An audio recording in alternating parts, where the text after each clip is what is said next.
జంతర్ మంతర్ ధర్నాలో మంత్రి పొన్నం ప్రభాకర్ కామెంట్స్. రాహుల్ గాంధీ నాయకత్వంలో జంతర్ మంతర్ వద్ద జరుగుతున్న ధర్నాలో పాల్గొన్న కాంగ్రెస్ పార్టీ ప్రజా ప్రతినిధులు, కార్యకర్తలు, నాయకులకు ధన్యవాదాలు.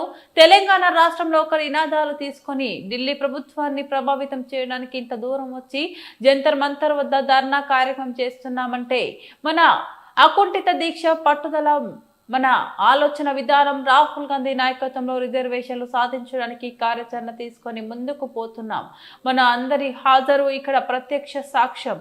బలహీన వర్గాలకు రిజర్వేషన్లు ఎవరికి వ్యతిరేకం కాదు.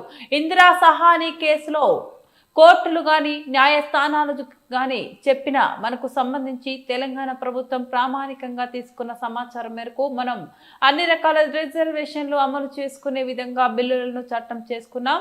శాసనసభలో ఆమోదించి పార్లమెంట్లో ముస్లింల పేరు మీద మోకలు అడ్డుకుంటున్నారు.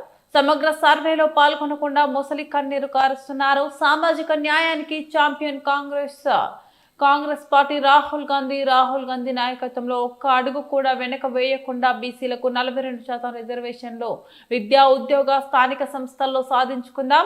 మన పోరాటాన్ని ముందుకు తీసుకుపోదాం. జంతర్ మంతర్ ధర్నా నరేంద్ర మోదీ గారికి చేరుతుంది. తెలంగాణ రాష్ట్రంలో బీసీల రిజర్వేషన్లను ఐక్యంగా సాధించుకుందాం. ప్రయత్నం చేస్తారో ఈరోజు మన అందరి యొక్క హాజరు ఇక్కడ ప్రత్యక్ష సాక్ష్యం. దీని తర్వాత పెద్దలు బట్టి విక్రమార్క గారు, మీనాక్షి నటరాజన్ గారు, మహేష్ కుమార్ గౌడ్ గారు, ముఖ్యమంత్రి గారు మాట్లాడతారు. దయచేసి ఈరోజు ఒకటే, మనం ఈరోజు బలహీన వర్గాలకు రిజర్వేషన్ అనేది ఎవరికి వ్యతిరేకం కాదు. ఇది ఇందిరా సహాని కోర్టు గాని ఎక్కడ న్యాయస్థానంలో చెప్పినా ఈ రోజు మనందరికి సంబంధించి ఒకటే మాట, తెలంగాణ ప్రభుత్వం ప్రామాణికంగా తీసుకున్నటువంటి సమాచారం మేరకు మనం అన్ని రంగాల్లో రిజర్వేషన్లను అమలు చేసుకునే విధంగా బిల్లులను చట్టరీత్యా మనం చేసి పంపినాం. ఈరోజు శాసనసభలో ఆమోదించి పార్లమెంట్కి వచ్చేటప్పటికీ ముస్లింల పేరు మీద మోకాలంటే ప్రయత్నం చేస్తా ఉంది. ఇంకొక నేతనేమో అసలు ఈ యొక్క సమగ్ర సర్వేలనే పాల్గొనకుండా ఈరోజు ముసలి కన్నీరు గారుస్తా ఉన్నారు.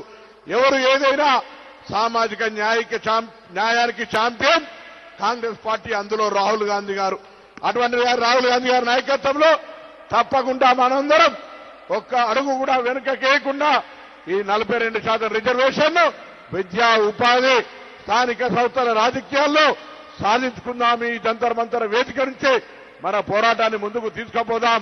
మన పార్టీ నాయకత్వం రాహుల్ గాంధీ గారు, ఖార్గే గారు, ముఖ్యమంత్రి గారు, పిసిసి అధ్యక్షులు, ఏఐసిసి కార్యదర్శి అందరూ, మన గౌరవ శాసనసభ్యులు అందరూ వచ్చినారు. అందరికీ మాట్లాడే అవకాశం రాలేదు. దయచేసి ఇలా మీరు చెప్పినటువంటి సంఘీభావం తప్పకుండా ఇంటెలిజెన్స్ నివేదికల నరేంద్ర మోడీ గారికి చేరుంటది. తప్పకుండా తెలంగాణ రాష్ట్రం ఐక్యంగా కుల మతాలకు అతీతంగా ప్రభుత్వం, రాహుల్ గాంధీ గారు తీసుకున్న నిర్ణయం, రేవంత్ రెడ్డి గారు ప్రభుత్వం తీసుకున్న నిర్ణయాన్ని సంపూర్ణంగా మద్దతు ఇస్తూ అందరికీ ధన్యవాదాలు తెలియజేస్తూ